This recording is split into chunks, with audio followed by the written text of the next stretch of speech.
Hello everyone, welcome to exam bot. हम लोग exam boat के इस यूट्यूब चैनल पर हम लोग एग्जाम बाइट्स नाम का एक सीरीज कर रहे हैं और इस सीरीज में हम लोग छोटे छोटे टॉपिक को लेकर के आते हैं और उसको डिस्कस करते हैं, जो कि कोई भी एग्ज़ाम हो, one day exam, competition exam, उन सभी एग्ज़ाम के लिए बहुत ही ज़्यादा इंपॉर्टेंट टॉपिक ये बन जाता है। उसी सीरीज में आज हम लोग 12वां वीडियो यानी 12th वीडियो करेंगे, ठीक है। और आज का जो टॉपिक है उसका नाम है इंडियन बैंकिंग सिस्टम, यानी कि भारतीय बैंकिंग के बारे में। तो आइए बिना देर किए पहले शुरू करते हैं।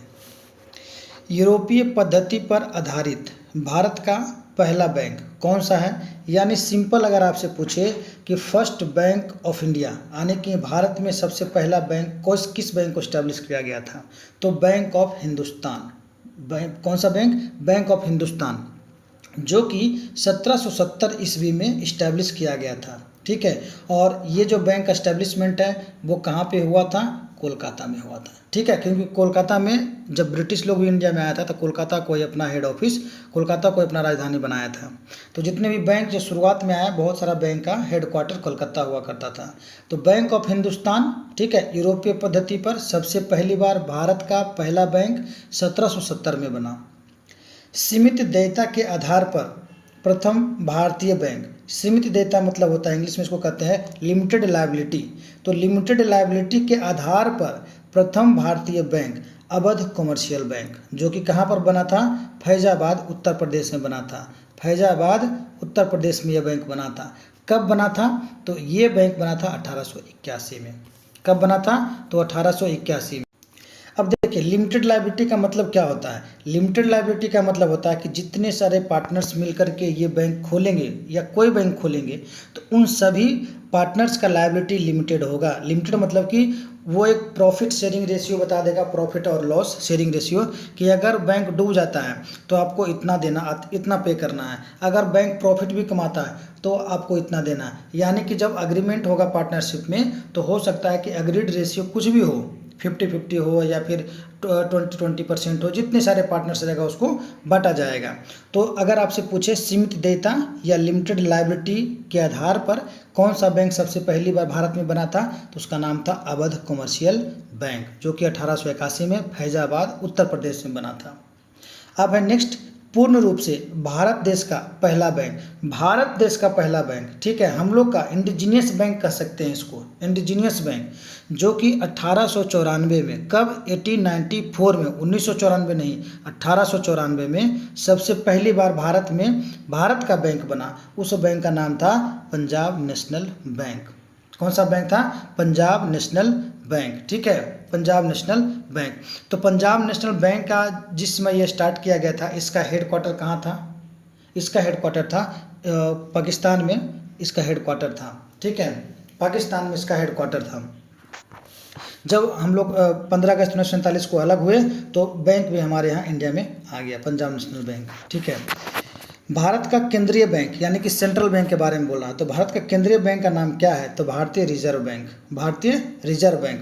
और इसकी स्थापना आरबीआई एक्ट 1934 के आधार पर हुआ है, जो कि अनुसूची 2 के अंदर में आता है। इसका एस्टेब्लिशमेंट हुआ था 1 अप्रैल 1935 को, ठीक है, जिसमें कि 5 करोड़ रुपया इनका ऑथराइज्ड कैपिटल के रूप में हुआ। यानी कि जब कोई बैंक अभी बनता है तो स्मॉल पेमेंट बैंक के लिए कितना पूंजी लगता है, आप कमेंट में बता सकते हैं। अगर आज के दिन आप कोई एक छोटा सा बैंकिंग यूनिट ओपन करते हैं, like payment bank, small and finance bank, तो इसमें 100 करोड़ 200 करोड़ इस तरह से पैसा लगता है। अगर आप पेमेंट बैंक करते हैं तो 100 करोड़, और स्मॉल फाइनेंस बैंक करते हैं तो 300 करोड़, इस तरह से है।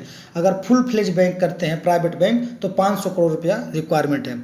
लेकिन आज के डेट में भी आरबीआई के पास सिर्फ 5 करोड़ रुपया ही उसका ऑथराइज्ड कैपिटल के रूप में है, ठीक है। तो आपसे हो सकता है क्वेश्चन पूछे कि आरबीआई का ऑथराइज्ड कैपिटल कितना है, तो 5 करोड़।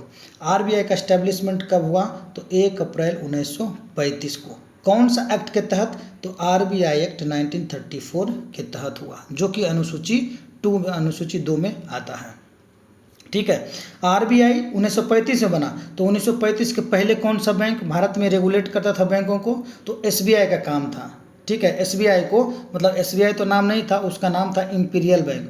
उसका नाम था पहले इंपीरियल बैंक SBI को, ठीक है, SBI का। तो इंपीरियल बैंक जो है 1935 के पहले तक भारत में बैंकों को कंट्रोल मैनेज करता था, जो कि ब्रिटिश लोग के अंदर में ही सब चीज़ चल रहा था लगभग। भारतीय रिजर्व बैंक की बात करें तो इसका हेडक्वार्टर है मुंबई में, ठीक है। बाकी रीजनल दिल्ली, कलकत्ता, मुंबई, चेन्नई में इसका रीजनल हेडक्वार्टर है। सबसे पहले भारतीय रिजर्व बैंक का हेडक्वार्टर कलकत्ता ही हुआ करता था, बाद में इसको ट्रांसफ़र मुंबई में किया गया।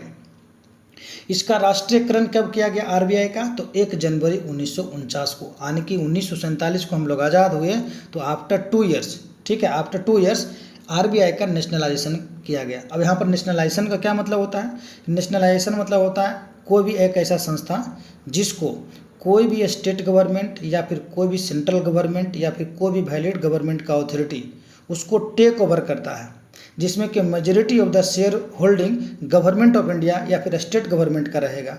तो यह एक प्रोसेस के रूप में जाना जाता है। तो यह एक प्रोसेस है कि किसी भी इंस्टीट्यूशन का, किसी भी बैंक का राष्ट्रीयकरण किया गया है, ठीक है। तो इसका राष्ट्रीयकरण यानी कि भारत सरकार इसको टेक ओवर कर लिया 1 जनवरी 1949 को, ठीक है। तब से ये बैंक क्या इसको कहा जाएगा?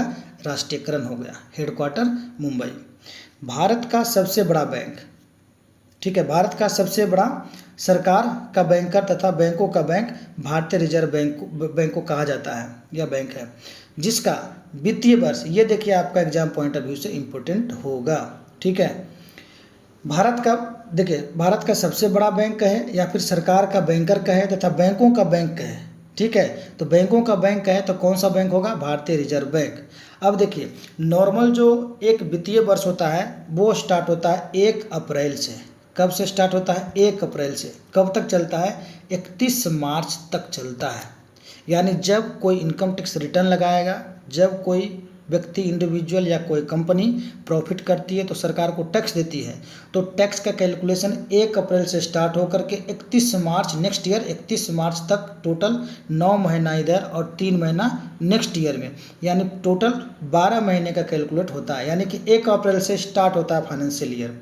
लेकिन भारतीय RBI के केस में 1 जुलाई से स्टार्ट होता है और 30 जून तक, यानी ये भी 12 महीना ही है, लेकिन इसका फाइनेंशियल ईयर स्टार्ट होता है 1 जुलाई से। ये आपको ध्यान रखना है, ठीक है। 1 जुलाई से 30 जून तक RBI का वित्तीय वर्ष होता है। ये एग्जाम पॉइंट ऑफ व्यू से आपके लिए इम्पोर्टेंट होने वाला है, इसको आपको ध्यान से देना है, रखना है, ठीक है। उसके बाद ये क्वेश्चन आ चुका है दरोगा 2023 में, जो पीला किया हुआ है वो क्वेश्चन आया हुआ है, ठीक है। रिजर्व बैंक के प्रथम गवर्नर कौन थे? तो सर ओसबर्न स्मिथ इनका नाम था। ओसबर्न स्मिथ, सर ओसबर्न स्मिथ, भारतीय रिजर्व बैंक के पहला गवर्नर सर ओसबर्न स्मिथ। अगर हम बात करें तो विदेशी थे, लेकिन हम भारतीय गवर्नर की बात करें तो भारत के भारतीय गवर्नर कौन थे भारतीय रिजर्व बैंक ऑफ इंडिया का? तो उनका नाम था CD देशमुख। यानी कि भारतीय गवर्नर जो RBI में उसको गवर्नर बनाया गया, पहला गवर्नर भारतीय CD देशमुख। तथा डिप्टी गवर्नर की बात करें तो महिला डिप्टी गवर्नर तो KG उदेसी उनका नाम था। पहला भारतीय महिला प्रथम deputy governor of RBI KG Udeshi. केंद्रीय बैंकिंग जांच समिति की स्थापना 1931 में की गई, ठीक है। केंद्रीय बैंकिंग जांच समिति की स्थापना 1931 में किया गया। देखिए, तो आपके लिए ये क्वेश्चन तो आ चुका है, तो ये दूसरा एग्जाम में आ सकता है। फिर ये भी एग्जाम पॉइंट ऑफ व्यू से आपका इंपॉर्टेंट है, ये उतना ज़्यादा इंपॉर्टेंट नहीं होने वाला है, ठीक है। 1921 की बात कर रहा हूँ। 1921 में 3 प्रेसिडेंसी बैंकों को मिलाकर इंपीरियल बैंक की स्थापना की गई। यानी अभी जस्ट थोड़ी देर पहले बताया कि जब RBI नहीं था तो यही इंपीरियल बैंक 1921 से लेकर के 1935 तक, 35 के पहले तक भारत में बैंकों को कंट्रोल, मैनेजमेंट, रेगुलेट करता था। तो यहाँ पर बात है कि 1921 में 3 प्रेसिडेंसी बैंक, तो कौन कौन सा प्रेसिडेंसी बैंक था? तो बैंक ऑफ, इसको हम लोग क्लास में बताते हैं BBM, यानी bank of Bengal, bank of Bombay और bank of Madras. BBM, BlackBerry Messenger, आप इसको इस तरह से याद रखेंगे, ब्लैक बेरी मैसेंजर, यानी कि bank of Bengal, bank of Bombay, bank of Madras, ये तीनों एक रीजनल बैंक हुआ करता था, बहुत बड़ा बैंक था। इन तीनों बैंकों को एक स्टोरी है, कहानी है, जब मैं क्लास में बताता हूँ पूरा स्टोरी बेस पर बताता हूँ ताकि बच्चे को समझ भी आ जाता है। तो अभी आप इतना समझिए कि इन तीनों बैंकों को bank of Baroda, bank of Bengal, bank of Bombay और बैंक ऑफ मद्रास, इन तीनों बैंकों को मिला करके इंपीरियल बैंक बनाया गया। ठीक है, कब? तो 1921 में, 1921 में। फिर 1 जुलाई 1955 को इंपीरियल बैंक का नाम बदल करके भारतीय स्टेट बैंक रखा गया। जब अंग्रेज लोग 47 में भगा दिए हम लोग, अंग्रेज लोग को यहाँ से, इंडिया से निकाल दिए हम लोग, तब जाकर के 1947 के बाद 1955 में उस इंपीरियल बैंक को हम लोग भारतीय स्टेट बैंक के नाम से जानते हैं। यानी आप समझिए कि 3 बैंक था। 1906 में बैंक ऑफ बंगाल, फिर 1940 में बैंक ऑफ बॉम्बे, और फिर 1806, 1840, 1843 बैंक ऑफ मद्रास।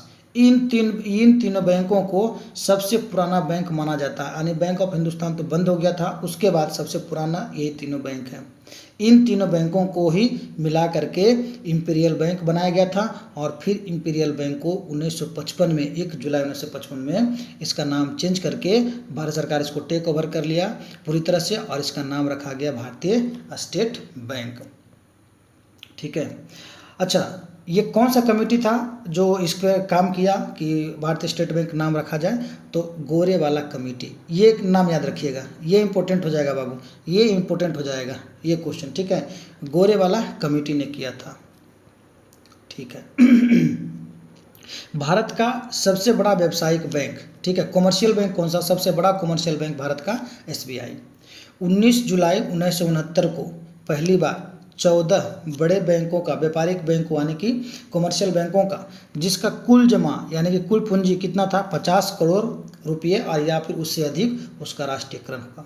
राष्ट्रीयकरण के बारे में बता ही दिया हूँ मैं अभी तुरंत कि राष्ट्रीयकरण क्या है। तो राष्ट्रीयकरण, nationalisation is a process by a national government और state government can take share majority of the shareholding of that company. ठीक है, उसको हम क्या कहते हैं? राष्ट्रीयकरण कहते हैं, नेशनलाइजेशन कहते हैं। तो आज तक बाबू इंडिया में बैंकों का नेशनलाइजेशन सिर्फ 2 बार हुआ है आज तक। बैंकों का नेशनलाइजेशन बहुत सारे चीज़ों का होता है, बहुत सारे कंपनियों का भी नेशनलाइजेशन किया जाता है। हम यहाँ पर बात करें बैंकों का।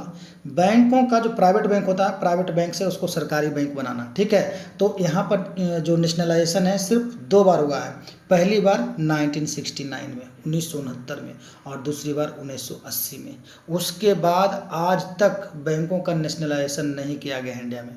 ठीक है ना। तो नेशनलाइजेशन मतलब कि जो प्राइवेट शेयर होल्डिंग्स है, प्राइवेट बैंक है, उसको सरकार टेक ओवर कर करके सरकारी बैंक बनाता है, उसको हम नेशनलाइजेशन कहते हैं। समझने के लिए ऐसे समझिए। तो आपसे क्वेश्चन बनेगा, आपसे क्वेश्चन पूछेगा कि भारत में पहली बार बैंकों का नेशनलाइजेशन कब किया गया? तो आपका जवाब पहला रहेगा 19 जुलाई 1969। अगर डेट के साथ रहेगा तो इसको बोलना है, अगर ईयर रहेगा तो 1969 को बोलना है। कितने बैंकों को किया गया नेशनलाइज?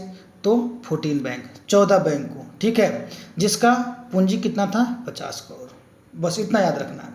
फिर नेक्स्ट टाइम 1980 में 15 अप्रैल को दूसरी बार 6 अन्य बड़े बैंकों का नेशनलाइजेशन किया गया, और उस समय क्राइटेरिया चेंज होकर के 50 की जगह 200 करोड़ या फिर उससे ज़्यादा रुपया जिस बैंक का था उसको नेशनलाइज किया गया। यानी कि टोटल 14 बैंक इधर, 6 बैंक इधर, टोटल 20 बैंकों का नेशनलाइजेशन 1969 और 1980 के समय में दोनों मिला करके हुआ था। 20 बैंकों का नेशनलाइजेशन। लेकिन एक बैंक था new bank of India, new bank of India था। ठीक है, एक बैंक इसमें से बहुत लॉस मेकिंग चल रहा था, तो 1993 में, 1993 में, ठीक है, एक बैंक था, उसका नाम था न्यू बैंक ऑफ इंडिया। इसको निकाल करके अन्य बैंकों के साथ इसको मर्ज कर दिया गया। ठीक है, पंजाब नेशनल के साथ इसको मर्ज कर दिया गया था।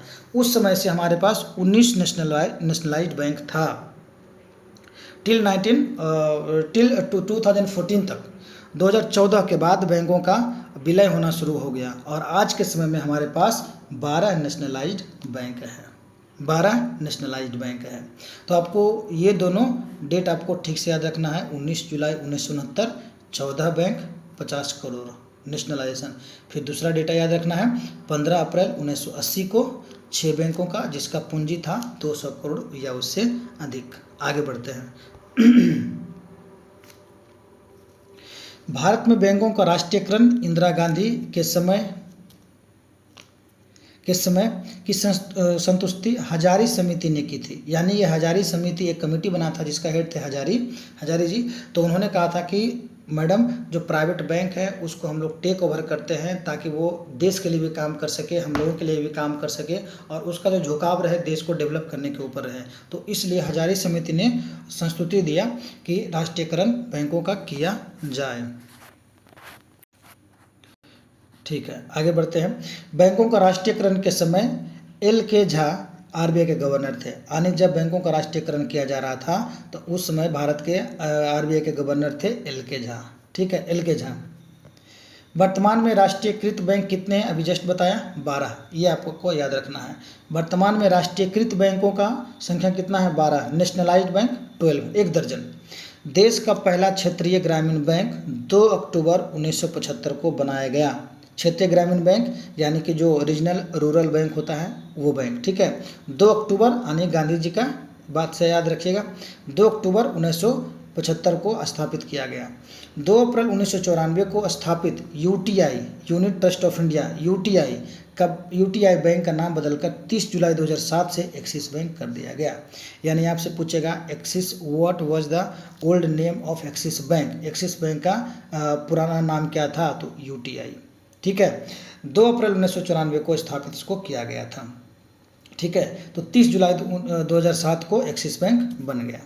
एक्सिस बैंक उसको रीनेम कर दिया गया। देश में सर्वाधिक शाखाएं SBI की है। यानी देश और विदेश दोनों बात याद रखिएगा। भारतीय बैंकों की सर्वाधिक संख्याएं ब्रिटेन में है। ठीक है, भारतीय बैंकों का सबसे ज़्यादा शाखा कहाँ पर है? तो ब्रिटेन UK में है। देश में सर्वाधिक शाखा किसका है? SBI का है।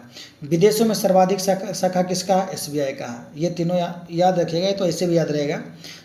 विदेशों में और देश विदेश में किसका है? SBI। तो SBI का ही है।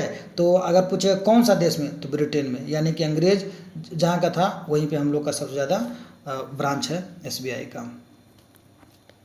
देश का प्रथम महिला बैंक, यानी एक ऐसा बैंक था जो महिलाओं के लिए बनाया गया था। यानी कि उसमें जितने भी सारे स्टाफ्स होते थे वो महिला होता था। तो एक ट्राई किया गया था कि महिलाओं को लेकर के कि महिला बैंक बनाते हैं। तो आपको याद रखना है कि पहला महिला बैंक का नाम था भारतीय महिला बैंक, BMB, भारतीय महिला बैंक। लेकिन ये बैंक नहीं चल पाया। ठीक है, 19 नवंबर 2013 को मुंबई में की गई थी, जिसका विलय 1 अप्रैल 2017 को भारतीय स्टेट बैंक यानी SBI के साथ इसको विलय कर दिया गया, फिर से मिला दिया गया। इस्टेब्लिशमेंट कब हुई थी? तो 19 नवंबर 2013 को। और इसका हेडक्वार्टर था, ये गलत लिखा हुआ है बाबू, दिल्ली होगा। ठीक है, दिल्ली में इसका हेडक्वार्टर था। दिल्ली में भारतीय महिला बैंक का हेडक्वार्टर था, याद रखना। RBI का हेडक्वार्टर मुंबई है, लेकिन भारतीय महिला बैंक का हेडक्वार्टर कहाँ है? दिल्ली में था। ठीक है, जो कि बाद में चल कर के लॉस मेकिंग बैंक बन गया था, लॉस हो रहा था। तो 1 अप्रैल 2017 को भारतीय स्टेट बैंक के साथ मर्ज हो गया। भारतीय स्टेट बैंक का भी हेडक्वार्टर कहाँ है? मुंबई में है। लेकिन ये भारतीय महिला बैंक जो था इसका हेडक्वार्टर दिल्ली में था। इसको आपको ध्यान रखना है। ठीक है,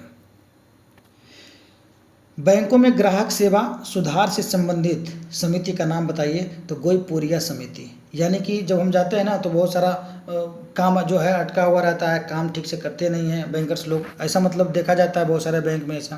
तो इसी में ग्राहक सेवा को सुधार करने के लिए एक कमेटी बनाया गया था, समिति बनाया गया था। उस समिति का नाम था, उस कमेटी का नाम था गोईपुरिया कमेटी, गोईपुरिया समिति। अब क्वेश्चन है कि भारत का सबसे पहला म्यूचुअल फंड का नाम बताइए? तो US 64 भारत का पहला म्यूचुअल फंड था। तो गाइज ये था आज का टॉपिक। ठीक है, अगर वीडियो अच्छा लग रहा हो तो इसको लाइक शेयर सब्सक्राइब कर सकते हैं और अपने फ्रेंड के साथ करवा सकते हैं। और हम कोशिश कर रहे हैं कि बहुत सारा चीज़ जो एग्ज़ाम पॉइंट ऑफ व्यू से इम्पोर्टेंट है वो सब टॉपिक्स हम आपको डिस्कस करवाएं। हम एक सीरीज लेकर के आएंगे जो कि स्पेशली बैंक और SSC के लिए होगा। ठीक है, अभी तो छोटा छोटा टॉपिक डाल रहे हैं ताकि एग्जाम पॉइंट ऑफ व्यू से बिहार SSC का एग्ज़ाम आने वाला है, सिविल कोर्ट का एग्ज़ाम आने वाला है, BPSC एग्ज़ाम्स आते हैं, ये सब बिहार पुलिस का एग्ज़ाम होने वाला, बैंक का एग्ज़ाम होने वाला है। तो उन सब में ये सब काम आ जाएगा। और अधिक जानकारी के लिए गाइस आप हमको फॉलो कर सकते हैं, टेलीग्राम पर भी हमको आप ये कर सकते हैं, पिंग कर सकते हैं। अगर वीडियो अच्छा लगा हो तो लाइक शेयर सब्सक्राइब करिएगा। Thank you so much.